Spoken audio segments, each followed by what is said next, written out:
In times of uncertainty, hope isn't just a feel-good concept. It's a cornerstone of our mental and existential well-being. Siri Helle, a psychologist and author, dives into the science behind hope, showing how even small shifts in our mindset can foster greater resilience, meaning, and optimism. In this guest lecture, in conversation with Beatrice Erkers, listen in to learn how her practical strategies can help navigate life's challenges and maintain a sense of purpose in a rapidly changing world. I'm happy to be here with Siri Helle today. So, Siri, tell us, who are you and what are you working on? So my name is Siri Helle. I'm a licensed psychologist and author. So I write nonfiction books, and my latest work was about life's existential questions and how to find happiness and meaning in life.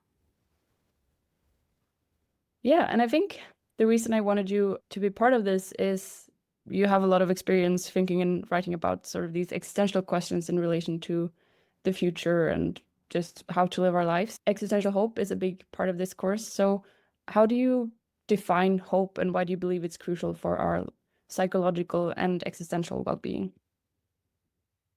So I'd say that hope is essentially the belief that there's a path toward a better future, a desired goal, and that with effort we can get there. So it's actually a cornerstone of mental health and motivation. When we feel hopeless, like, why bother studying for this test? I'm going to fail anyway. Or what's the point in voting? The system's broken. Then we tend to give up. But hopeful people are generally happier and healthier. They're more successful when it comes to stressful times and less likely to fall into depression because they believe that their choices matter. And, well, in the end, our choices usually do. And while some people are more genetically prone to be hopeful, it's absolutely a skill that we can build also, like gratitude and problem solving. I'm really excited that you're hosting this course. It really makes a difference. Let's hope so. And another big theme of this course is AI and the fact that it's advancing quite quickly right now. And I think that when technologies develop rapidly, we don't really know what the future is going to look like. And that's what it feels like with AI right now, that the future feels increasingly unpredictable.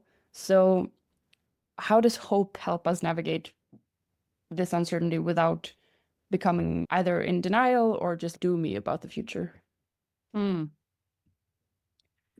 Change and uncertainty, they're both hard for us humans, and it's completely understandable that we feel overwhelmed. Some people might fear losing what we care about, or our minds spiral into worst case scenarios. And in these times, what we need is usually information and clear leadership. And then you open the news and it's anything but. And then it's easy to just shut down and say, the world's too complicated. I'll just tag along. Like, it's the weather. Like, change is just something that happens to us and not a process that we can actually take part in and steer. And that's where hope comes in. It helps us imagine like desirable futures and take steps towards them.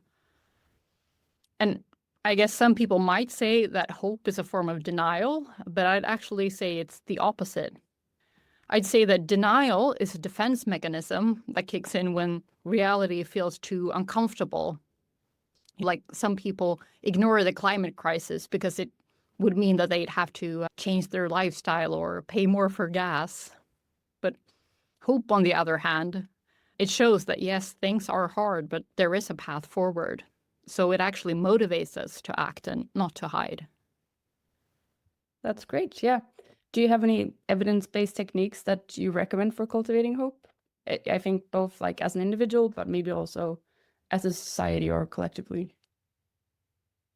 Yeah, so I love that this course is based on goal setting and being visionary, because you can't move towards something if you don't know what it is.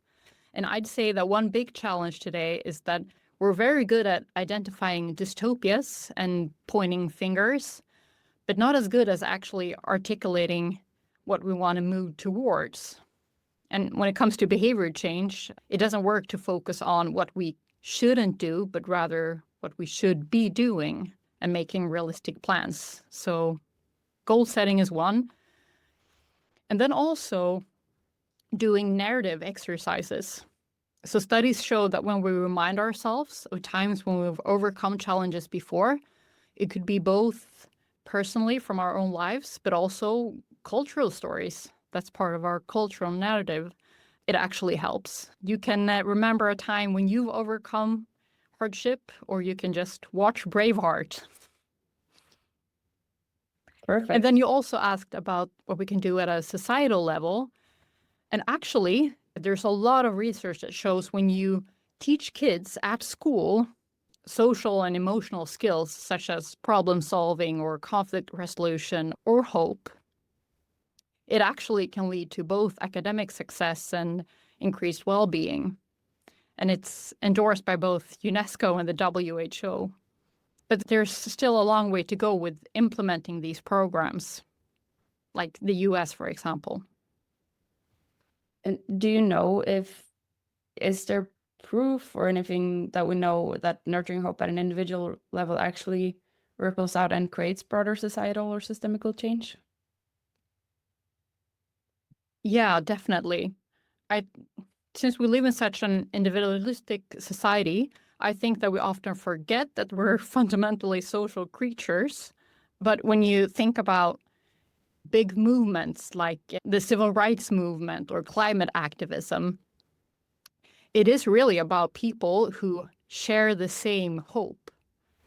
They're working towards the same goal and they have the same path towards it, and they believe in a better future. And it needs to start somewhere. So yes, sharing the same kind of hopeful world building actually makes a difference. I guess there's like the question still of how do we do this without ignoring the sort of big challenges? Like how can we be hopeful without being Pollyannish or like ignoring that there are great challenges and like global crisis going on right now? So I'd say if we go to a personal level, we usually have to handle this like in our private lives all the time, having to make decisions like moving cities or falling in love. There's great opportunity, but also great risk. But what we do is that we usually begin with our core values. What do I want my life to look like? What do I dream of? And then we take actionable steps towards it and test.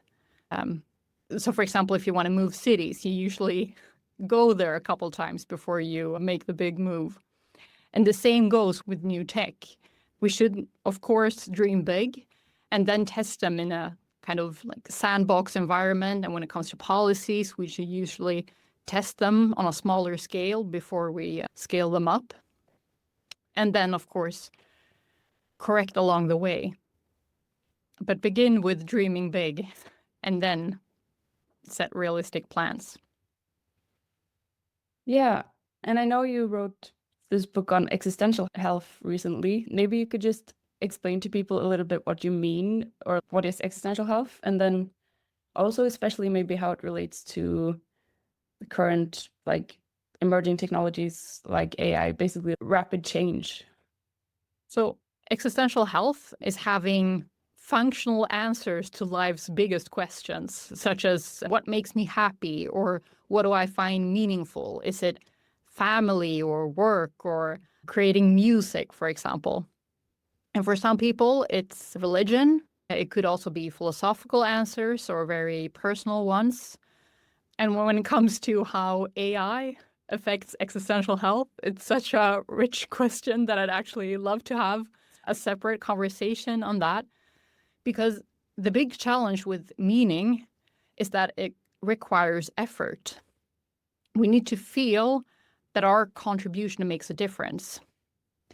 And if everything becomes automated and frictionless, it loses meaning. And this is counter to happiness, which usually comes from ease and pleasure. So the risk here is that we design AI to optimize for short-term satisfaction and happiness, but that it actually erodes our society from a sense of meaning, like losing work, for example. But it could also be relationships that are eroded because we tend to over-focus on the easy AI companions, for example. Yeah. I think that I have one last question for you, which is, what do you have any advice for students of this course who are trying to cultivate existential hope while grappling with like the challenges of the world today? Do you have any like piece of advice for them? Find role models. Seriously, we become like the people that we spend time with. To seek out individuals and communities that inspire you, people who manage to keep this delicate balance of staying hopeful while also like grappling with the hard stuff. And then, of course, keep doing the things you love. So changing the world is a marathon and not a sprint. Keep rock climbing or attending to your plans or like drinking too much wine with your friends. It's not a distraction, it's fuel for your long-term well-being. That's really nice. So take care of yourself and find at least one role model is the challenge we're giving people today. Perfect. Well, and I think one common criticism is that just having a hopeful mindset leads to complacency. How do you suggest like we address this concern and ensure that it actually leads to action instead of just complacency? So I think this confusion stems from mixing hope with optimism, because optimism is more of a trait. It's the feeling that things will work out, often without specifying how or who. Whereas hope, in contrast, is grounded in realism and responsibility. Like things could turn out well if we take action. So it's conditional and active and actually invites us to engage. Very good to keep in mind. So I think that's it for now. Thank you so much, Siri, for coming on. This was very good, very concise, and I think useful for people. So thank you for taking the time. Thank you, and good luck with the course.